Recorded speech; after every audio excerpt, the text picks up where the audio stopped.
ajuda aqui no exercício mental como identificar um tema dentro de um livro com 300 páginas. É, dureza, assim, a gente tem que realmente prestar bastante atenção nos detalhes do livro, no gênero, até mesmo a estética do livro, né, ajuda a você desvendar um pouquinho do que aquele livro fala, né, do que ele é a respeito. Então, assim, com um livro de 300 páginas, geralmente a gente encontra seguindo essas pistas, né? A gente vai pegando ali o que eles estão, né, comentando durante o livro, as conversas, os diálogos, o que realmente acontece, né? Se é um acidente de carro, se é, de repente, um romance, alguma coisa assim.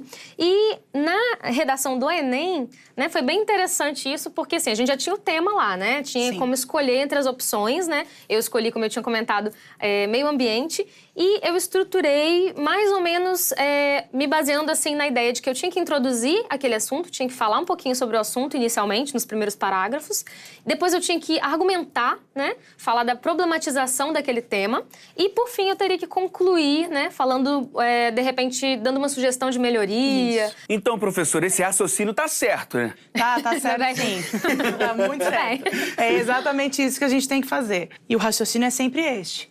Eu olho para o material, eu introduzo uma apresentação, eu exponho a minha tese, isso é fundamental. No parágrafo de introdução, eu tenho que dizer qual é a tese que eu vou defender, vou argumentar sobre isso. E depois, por fim, esse desenvolvimento tem que ser planejado. Sim. Porque ele tem que culminar de forma coerente com uma proposta de intervenção, que, de fato, faça a amarração do texto e mostre que esse problema social, que é dado pelo Enem, tem uma solução viável. O nosso próximo vídeo fala justamente sobre isso. Eu posso chamar? Pode. Então roda aí, Renatinho. Para que nós nos preparemos cada vez melhor para uma avaliação que também vem se aperfeiçoando, é fundamental entendermos o perfil dessa prova, a partir dos recados históricos que essa banca traz. Você deve saber, o ano passado, falou a respeito da persistência da violência contra a mulher na sociedade brasileira. E uma exploração temática bem eficaz seria a possibilidade de encarar os mais variados tipos de violência e, dessa forma, consolidar a defesa do seu posicionamento. Mas, mais do que ideias, seria interessante que a gente visse essa abordagem na prática. Dá uma olhada. Você sabe que uma dissertação argumentativa, que é o texto pedido pela banca do Enem, conta com uma parte intermediária, chamada de desenvolvimento. E para que serve o desenvolvimento? O desenvolvimento é composto pelos parágrafos do meio do texto e que tem como objetivo oferecer as razões pelas quais um posicionamento é defendido. E se nós defendemos que realmente ainda ocorre a violência contra a mulher, seria necessário nós analisássemos esse aspecto de uma forma um pouco mais específica, falando, por exemplo, dos tipos de violência. Dá uma olhada. Eu trouxe um parágrafo que ilustra razoavelmente isso que a gente está conversando. Dá uma olhada nele. A legislação que trata especificamente da proteção da integridade feminina, como a Lei Maria da Penha, apesar de importantes conquistas recentes, ainda não protege a mulher vítima de todos os riscos a que é submetida, principalmente depois das denúncias ou de denúncias contra seu agressor. Repara, o início do meu parágrafo, ao mesmo tempo que admite que houve um avanço, deixa claro, como todo tema Enem exige, deixa claro que ainda há um problema. E esse problema é o fato de nem todas as mulheres ainda estarem protegidas, como deveriam estar, de acordo com o seu próprio direito de cidadania.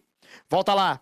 Não se pode permitir que violências, como a em nível conjugal, continuem a ocorrer tão frequentemente de forma velada em tantos lares brasileiros. E aí, nesse segundo trecho, o que eu faço é ilustrar o quão, na verdade, a lei é eficaz em alguns momentos, mas o medo da denúncia acabou por fazer muitas outras ocorrências de violência não terem a punição devida, a punição prevista em lei.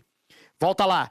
E aí a gente, então, nesse parágrafo, falando sobre a violência física. Mas, deixa eu dar uma olhada no outro. Outras violências contra as mulheres em seu cotidiano caminham por meios que, de tão consolidados socialmente, agridem disfarçados sob a face de entretenimento altamente questionável.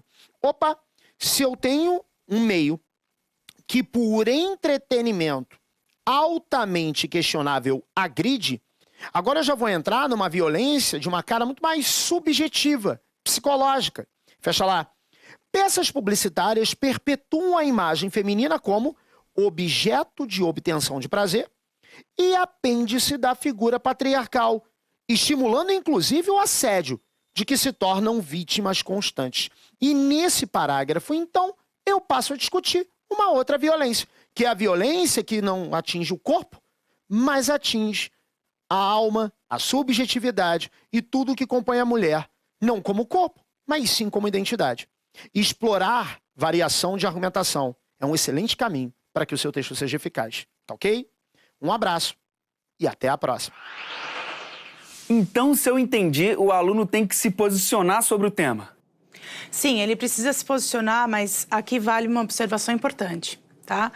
Essa posição, ela precisa cuidar de não desrespeitar os direitos humanos, porque isso é um dos motivos que anula um tema do Enem. Então, ele tem que se posicionar, mas ele tem que estar atento criticamente ao que ele precisa obedecer. E, nesse caso, justamente respeitar os direitos humanos. O candidato pode se posicionar contra a premissa do tema? Premissa?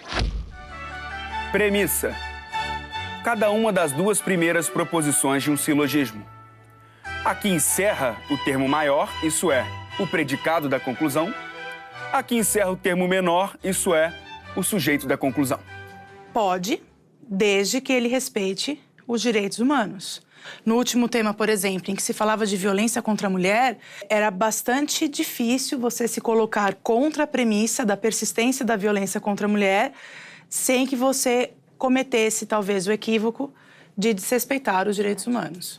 A premissa é aquilo que você apresenta como ponto de vista a ser defendido. Então, você vai apresentar a sua tese. A premissa é a tese.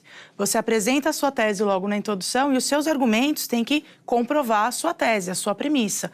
No caso, a premissa já era praticamente dada pelo próprio Enem. Né? A premissa é de que a violência contra a mulher persiste no Brasil e que, portanto, é um assunto que precisa ser conhecido e que precisa ser estudado de modo que se possa chegar a uma possível solução para esse problema. E o meu posicionamento? Até onde ele interfere na minha nota? Ele vai interferir no momento em que você não respeita os direitos humanos. Nesse momento ele vai... E a interferência não é pequena, porque se você apresentar uma proposta de intervenção que desrespeite os direitos humanos, isso é um fator de anulação da sua redação. É algo que pesa bastante no Enem. Professora, quais são os outros critérios que anulam uma redação? São critérios de anulação do Enem. Escrever um texto que não tenha 7 linhas, não respeitar o tema, errar o tema da redação, por isso que identificar o tema é fundamental, ou errar o gênero, né? É obrigatório fazer uma dissertação, então se você erra o gênero, você tem também o texto anulado. E depois das últimas incidências de provas, até divulgadas pela grande mídia, de alunos que colocavam no meio do texto receita de bolo, receita de miojo, hino do Palmeiras. Depois que isso aconteceu, também faz parte das instruções do Enem. Como assim? Que o aluno que colocar no meio do texto algo que não contribua para o problema que está sendo discutido, também vai ter a redação anulada. Esses critérios todos estão na própria folha. Quando o aluno pega o caderno de questão, ele abre, tá tudo lá. O Enem já traz isso na própria folha de prova. Como um último alerta, né? Para quem não sabe. Uma atenção, exatamente. Entendi. Então tá vendo, né, galera? Com tudo isso em mente, é fundamental construir um posicionamento crítico. E como que o aluno constrói esse posicionamento? Eu tenho que ler. Eu tenho que ler, eu tenho que conhecer o mundo, eu tenho que olhar os livros, mexer na internet, usar o Facebook para mais do que ver as fotos dos amigos. Eu tenho que ler as notícias, seguir os jornais. Por exemplo, depois da prova do Enem do ano passado, saiu em novembro do ano passado uma notícia que diz que o Brasil é o 5º numa lista da ONU em violência contra a mulher. Nossa. Então, o candidato, ele se posiciona criticamente conforme ele se mantém atento. Então, acho que até a Ju pode falar sobre isso, usar as redes sociais para outras coisas que não só manter contato com os amigos, porque o Facebook é um caminho de você seguir um jornal, por exemplo, e receber diariamente as notícias. Exatamente. Acho que a internet está aí para isso, né? A gente tem vários usos da internet, né? Usos muito bons, né? Muito vantajosos, que os jovens podem utilizar, né? Para coisas boas, para se informar, para participar, para entrar em debates, né? E muitas vezes alguns jovens não procuram para isso, simplesmente ficam ali na superfície, apenas, né, contatando os amigos e tal, ao invés de repente, até estudar, né, para Enem, para outras provas, para vestibular e tudo. Então, assim, é bem interessante usar a internet para outras coisas também, né? E é importante que o aluno que vai fazer vestibular se mantenha informado. Na verdade, é importante que qualquer pessoa sempre se mantenha informado.